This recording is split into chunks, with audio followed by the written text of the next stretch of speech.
Naranasan mo na bang magmahal na sobra-sobra? Sobra-sobra na pati mundo mo ay inialay mo na? Naranasan mo na bang magmahal ng paulit-ulit?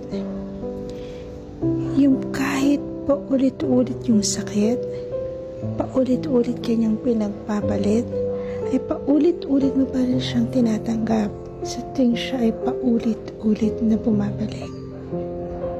Masakit, pero mahal mo eh. Yung tipo ng pagmamahal na kaya mong tanggapin at tiisin lahat ng sakit ng kanyang mga pagkakamali. Yung tipo ng pagmamahal na ibibigay mo ang lahat-lahat sa pag-aakalang yun ay magiging sapat.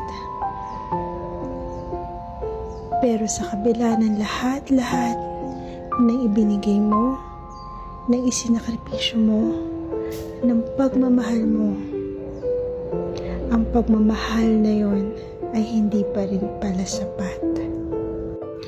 Na kahit kailanman ay hindi magiging sapat dahil siya mismo ay meron pang hinahanap. Mga bagay na hindi niya makita sa'yo, na magbabaka sakali siyang mahanap niya sa iba, na kahit na ano pang ibigay mo, kahit ano pang gawin mo, kahit gaano pang kalaking pagmamahal ang ialay mo, ay hindi pa rin magiging sapat. Kahit ilang beses mo pa siyang patawarin, kahit ilang beses mo siyang paulit-ulit na tanggapin,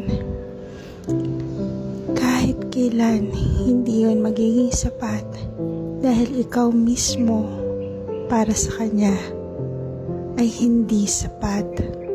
Hanggang kailan ka magiging ganito?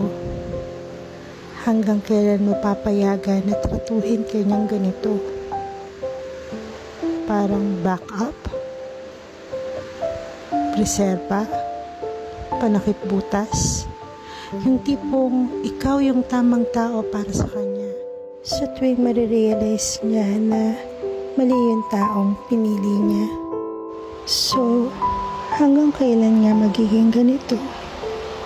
Hanggang kailan magiging ganito katibay yung pagmamahal mo sa kanya? Kailan kaya ito mababawasan? O di kaya mawawala?